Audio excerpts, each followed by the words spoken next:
Hello, everyone. I'm Mariana, creator of the DAYnamics show and your guide to remind you to align with your own well-being every day.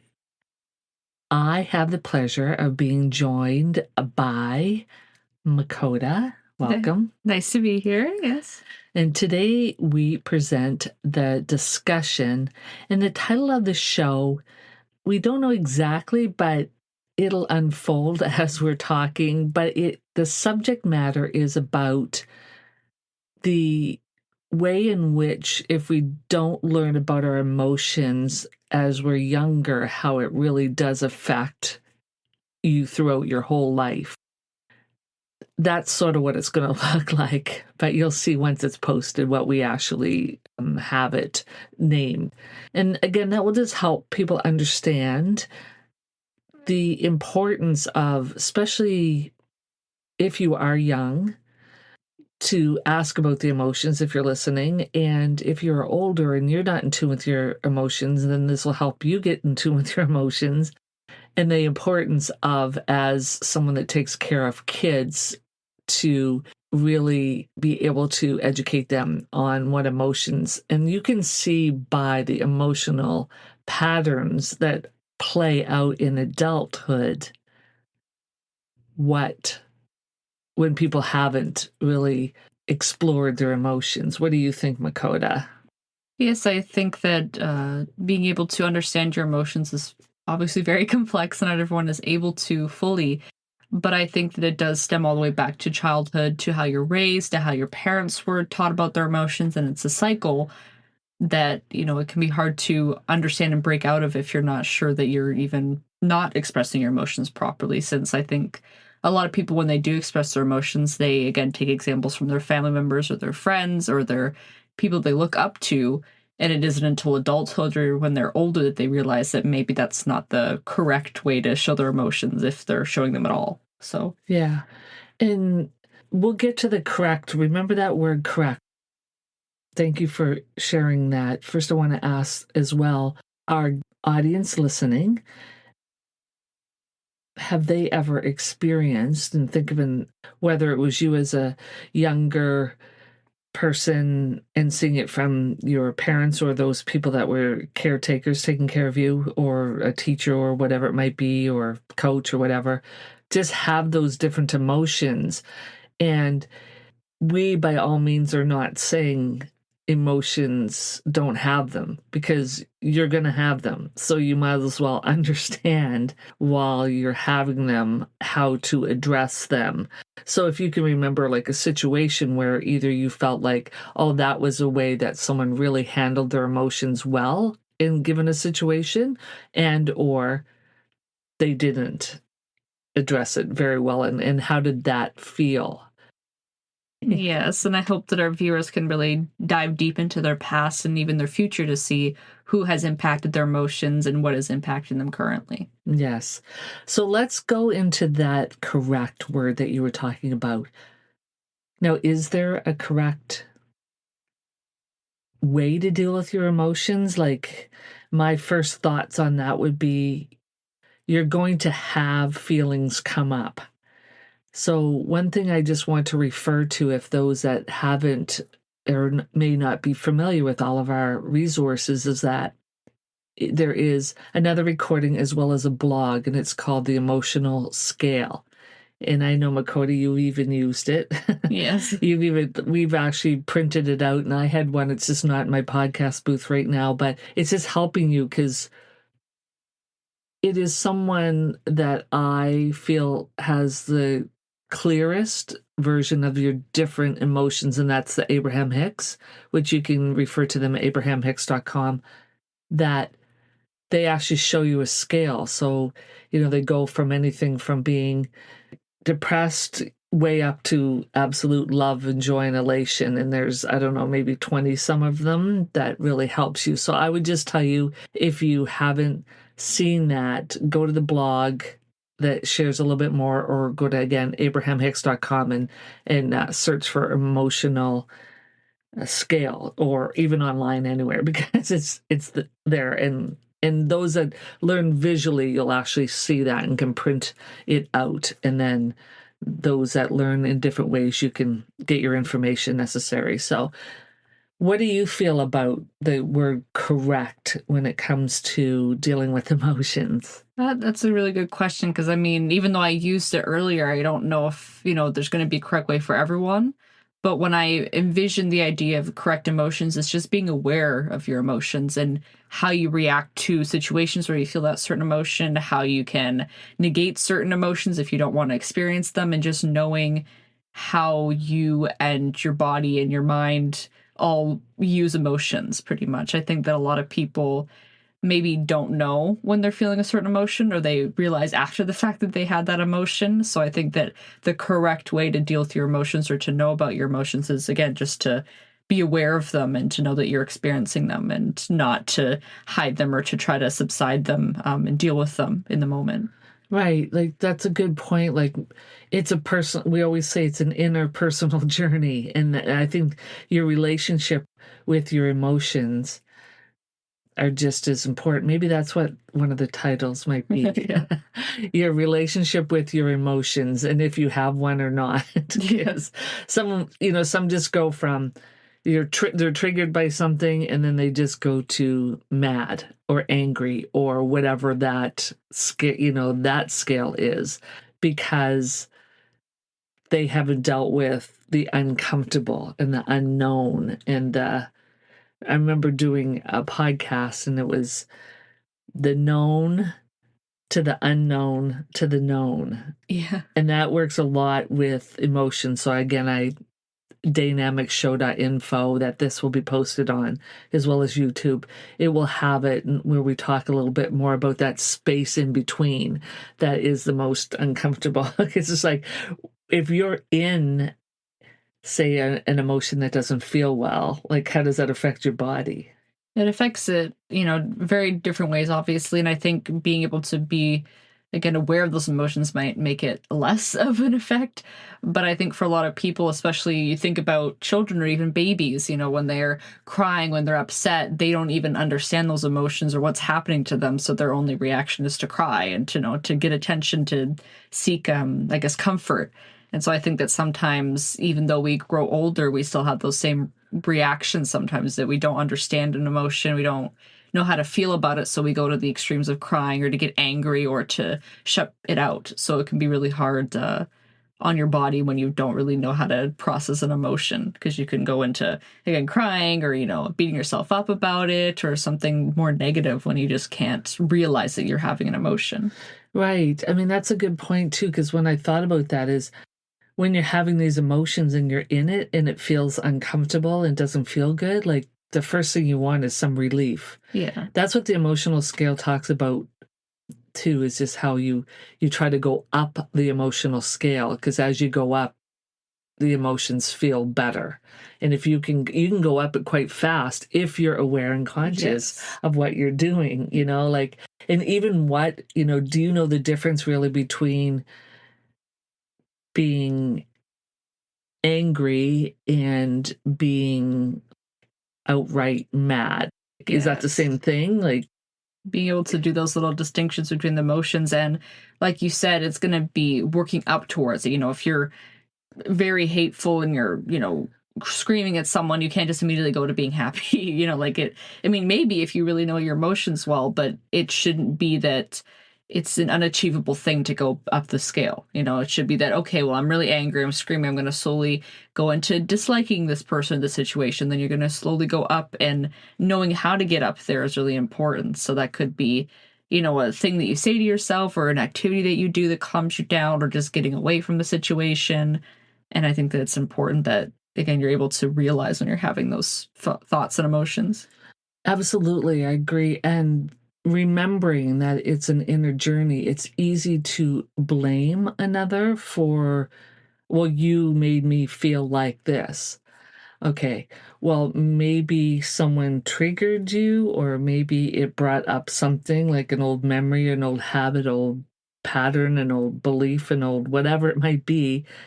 And as an adult, like I said, if you're not dealing with it when you're younger and as you're a teenager and a young adult, and go into that and really understanding that emotions are not something that we should be afraid of. They're actually something that we need to have a relationship with. Yes. So when you have that, remember it's just like another person is just being that mirror, it really, they can't think your thoughts. Like no one can think someone else's thoughts. No one can feel someone else's feelings in that moment. They can relate to them. They can have a sense of, like, when someone says, like, I'm angry, and you're like, okay, I understand. I know what angry means. So I'll give you some space or whatever. But it's really about open communication too, especially if you're dealing with the partner. And if you're not and you're just by yourself, and maybe it's a school thing, or maybe it's a coach thing, or maybe it's a teacher thing, maybe it's a parent thing, maybe it's a friend thing, or a relationship in some way, romantic. Having that ability to just like be very conscious and be like mature around it, right? Like I wish, and I know it's someday, not wish, but right now it's a wish, but I know it's someday they will bring something more into schools that will tell and show people. I mean, that's what the Kid Dynamics program that worked on, one of the themes is emotions. And I think that it's just really important for, well, start with kids, but even adults and, even seniors way up to the end, they have this inability maybe sometimes to really understand. And after the older you get in age-wise, sometimes the more patterns you're in of habit, more of a challenge to change, or you just don't want to. Yes. Because everyone has a choice to change anything at any time, but it's just like, whether do they want to put in that work? Because it's, again, that known versus unknown to that known place again, and that space in between that's very uncomfortable. Yes, and I think a lot of people, when they get older too, that they feel that the way that they react to things or the way that they handle things is part of their personality and who they are. And so it becomes really hard for them to take away that part of themselves if they feel like, oh, well, if I always get angry when I see the color purple or pink or something, or green, whatever, that they feel like if they stop having that reaction, that emotion towards it, that's losing a part of themselves, a part of who they are as their identity. So I think especially even when it comes to when you're in high school or even middle school, that some kids, when they start to develop their personality, the habits that they have with their emotions have a big impact on that as well. Mm-hmm. Yeah. And you notice the different stages in life. I guess it goes back to knowing yourself a little bit more and being more aware. But it also has to do with those different stages in life and all the hormones and stuff that are going through you. So it's like, teach about emotions and how to deal with them in all the stages of your life. But if you're teaching the kids, and then they keep learning that along the way, and I think, as like I said, those that take care of the well-being of kids, whether again that's a parent or a coach or a teacher or a family member or someone that influences them, it would be really good to be aware of that along the way and help them. Because if you can't name it, and you're just doing a habit, or you're just taught this is what you do when this happens, that could be a generational thing. Yes. for so many. So many. So let's give an example. Makoda, what do you think that when it comes to emotions, one way that you've dealt with it well, and one way that you feel like you may have to work on it a little bit more? Oh, that's a tough question you asked me there. I think I shared an example with you a few days ago where I was playing with some friends, Scrabble pretty much. We were playing Scrabble, and they accidentally skipped my turn because they didn't realize they could pass it, and I was not doing that good that game, so I was really hoping that turn was really going to change the point scores, and I was getting a little too competitive there. And I got mad at both of them and said, like, oh, well, you should have known. Like, I've played with this person before. They know that you can do that. Like, why didn't they tell you? And I realized, like, I'm getting upset over a video game that I'm playing with two of my favorite people, and I'm getting mad at them for something that doesn't even matter. Like, if I lose that game, it doesn't make a difference. And so I realized that I was maybe just had to get that emotion out, but I didn't do it in the right way at all. I could have been like, hey, that kind of made me upset. Like, next time, just make sure we can pass my turn. And then it would have went a lot better than to be getting upset at them. But thankfully, I knew that I was experiencing a bad emotion. And so rather than, ending the call and leaving and not talking to them for the rest of the day because I wanted to like pout and be sad, I said, hey, that wasn't cool of me to do. I want to apologize. And they were both like, it's fine. It's whatever. So they didn't take it seriously. But to me, I needed to make sure that I knew that they knew that I was okay with it, or like that I understood that I did something wrong. Mm-hmm. So even if it wasn't about them apologizing or getting an apology out of them or any satisfaction of their end, it's just that I knew that I had to be okay with that fact that I knew I did something wrong and that I was apologizing and recorrecting. And it wasn't changing my personality or changing anything about myself. It was just knowing that, hey, I did something wrong and being accountable for that. And I think and I'm going to stop you yes. before you go on to the next one, because I think that's a great example. I do want to bring up something that you said several times in that explanation. You said you feel like you were doing something wrong. Yeah. And that is very interesting because people often relate through my years of teaching and my years in this physical life here. People often think that the emotions that come up are wrong. Mm. So it might not have been that you felt like your emotion was wrong. Maybe it was you didn't feel like you handled your emotions well in that situation. So, because I never want to, I mean, just my opinion, of course, and this is a discussion, is I never want people in our audience to feel like their emotions are wrong, like the emotions that come up are wrong, because that's obviously something in you and it's brought something up for you to heal. It's what you do with it, right? Yes. So it's not like anything's right or wrong. It just is. But how do you feel about what I was sharing? Yeah. Because I don't want our listeners to think, okay, well, it was wrong just to have that, yes. different emotion. The way you're explaining it, I just want to clarify because it was like, was it that you felt your emotion was wrong or you felt like how you related and dealt with the situation was maybe a better choice could have been done? Yes, I think I'm really happy that you clarified it on that. And so it wasn't that I felt that the emotion of me being angry was wrong, because you can be angry about something. And, in my mind at that point, I had every right to be angry about that situation. But the way that I handled it was wrong in my eyes. I know that that's not the right way to handle anger. And that wasn't going to solve anything or make the situation better by me blowing up at my friends and making the situation uncomfortable now. So the fact that I had anger, totally fine. That's an emotion that's going to come up. And there's obviously a reason that came up for me. But the way that I handled it in my eyes and the way that I want to use that emotion was wrong. I should have realized, hey, I'm not feeling this way. Let me step away. Let me do something that I know will let me de-escalate the situation a bit before I would yell at my friends. And so it's definitely just that the emotion is not wrong because it's a part of me. It's just the way that I knew that I could handle it, and I did not do that properly in that situation. Yeah. So, well, I mean, and it's good to be aware of that. And do you note, before we go on to the other example, is that sometimes instead of laughing about stuff, that we take it so personal. Yes, yeah.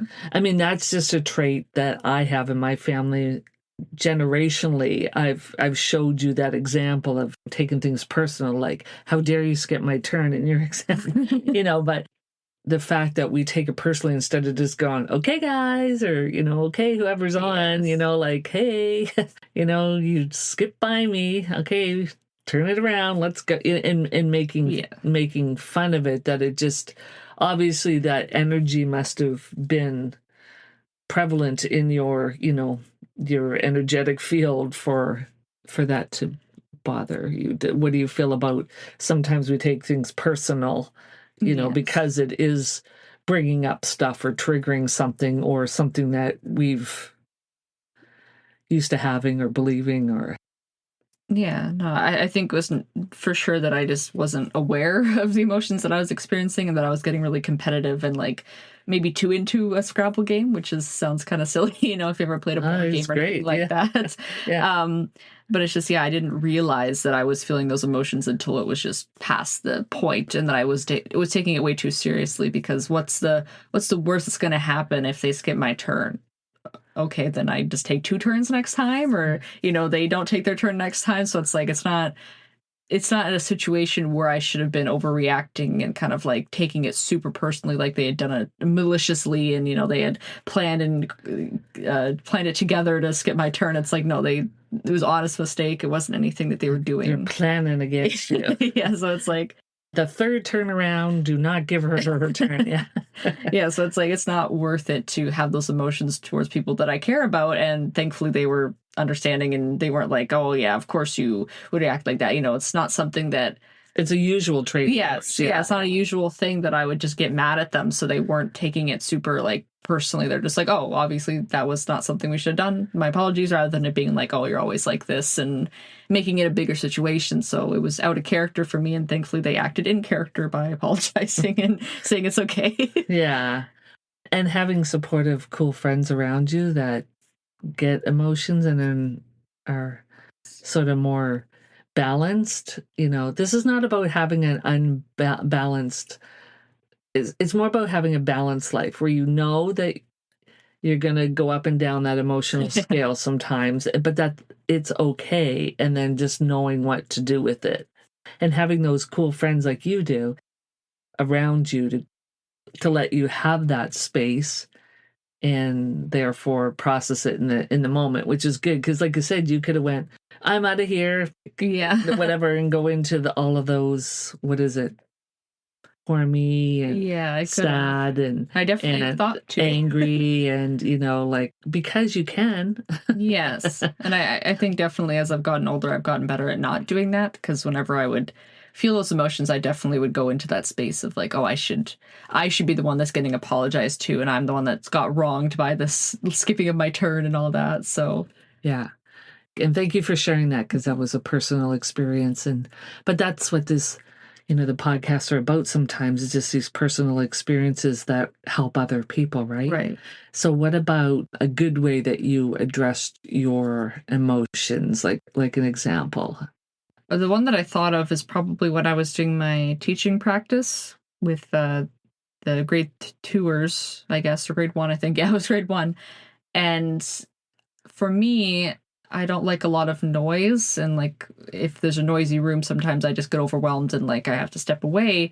And so I was able to kind of counteract that a little bit by knowing ahead of time that I was going to feel that way with how many students were in the class. And there was like 25, and they were all, all over the place. And so I was able to say, hey, I told my host teacher, I was like, I'm going to wear some earplugs sometimes. I can still hear the students. I just need to make sure that I don't get overwhelmed and then have a bad day because of that. And she was very understanding, and I was able to kind of talk to her on that level where it wasn't a thing of like, oh, your students are too loud, you need to control them. Like, I wasn't getting mad at her for how kids are going to react and act, but being able to understand that, hey, I know how I'm going to act with this situation, and to counteract that by wearing not contacts, by wearing earplugs, and to then be able to have very amazing days with those kids every single day. And after the first times of what's in your ears, why are they orange, we were able to have great days because I wasn't letting the noise and letting my own emotions around that get in the way of just spending time with those kids and helping them learn. So, oh, that's awesome. That's good. Yeah, so just knowing like I said, knowing the difference, right? Yes, the difference of I could have let my feelings about the noise get to me, but the fact that I knew that there was a solution that I could easily do that would counteract all of that, and that I was able to kind of mitigate my own emotions a little bit with that really helped, I think. Right. And let's just make note, she wasn't the main teacher. It was her teacher practicum. Yes. So just so not a regular teacher would always be wearing earplugs. Yeah. It was helping. And it was a situation where you were in there helping a teacher, and you made the best of the situation. Yes. Yeah. For sure. And especially if you're not used to a situation either, right? Mm-hmm. So to end up, because we want to keep this under 30 minutes, but once we start talking about stuff, things just goes flow. on. Yeah. So what would you say as a take-home tool for someone that wants to have a better understanding of how they can relate to their emotions? Now, one thing that I would say is, you can use whatever resource you want, but use the resource of that emotional scale. Look it up, print it out, save it, whatever you want to do, and just have the awareness. Because once you're conscious and once you're aware of something, then it's in your awareness that when that opportunity comes up again, you can go, I have a moment right here that I can choose my old behavior or a new one. And so Right. you have that power in every moment to change, but you don't know what to change to unless you know that there's a different choice to pick. Yes. Well, it's just a habit I have, and this is.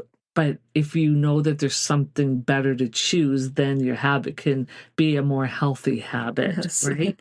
So, what about a take-home tool that you would like to share with our audience? I think that the biggest thing that I could say for anyone of any age, especially if you kind of gotten set in your ways and you feel like your emotions are how they should be or how they've always been, I think the best way to, if you want to hopefully change the way that you act and to be more positive and like responsive with your emotions, is to look through all your emotions. So, as many as you think that you've experienced throughout your life, or the ones that you experience the most, maybe the ones that you're the most ashamed of having or something, and how you react with those emotions. So, when you're angry, how do you react? Think of situations where you've been angry, and has it been consistent? Have you always yelled at someone? Have you always ran away? And then realizing, is that how I actually want to act with those emotions? Even being happy, maybe you don't act as happy as you want to, or you aren't able to express your happiness in the way that you want. And so you should look back on your life as much as possible, write it down if you have to, and feel like, okay, do I really want to have this be my reaction for these emotions? Is this something that I'm happy with? Is this something that is helping my relationships out? Is it something that I am proud of showing? And if that's no, then hopefully you can kind of realize, well, what do I want instead? And hopefully slowly work on it to get to that better reaction. Yeah, I think that's a great point, and thanks for sharing that take-home tool. Because what came up when you were talking is once you make choices like that, we all know about the law of attraction. So just be Yes. prepared because the law of attraction will give you an opportunity to ensure that that is truly what you want to do. It'll bring a situation to you because they're like, oh, you want to deal with this differently? Okay, well, I'll just bring a situation that gives you the opportunity to make a new choice. So, so when you're doing conscious work, that's a thing. And again, if those people aren't aware of law of attraction, just look it up as well because that is a great resource to know how truly a law of attraction works. So we're getting up to that point. So I just want to say thank you, thank you, thank you, Makoda, for joining us. It's a great podcast. Yeah, and I'm sure that we might do another one on this because there's so many examples for so many different ages Yes. as to how we can how the relationship with our emotions will work and should work Yeah. and should be one of the greatest relationships that we have when it comes to what we have relationship with is it's sort of the one that's set aside versus the one that, oh, maybe there's so many feelings, maybe I should just get a handle on handle on them. That's right. So we again thank you, Makoda. Yes, thank you. Thank you. So we have lots of great shows coming up and lots of great past recordings, so go see what serves you by visiting DAYnamicshow.info and explore our other great resources and products.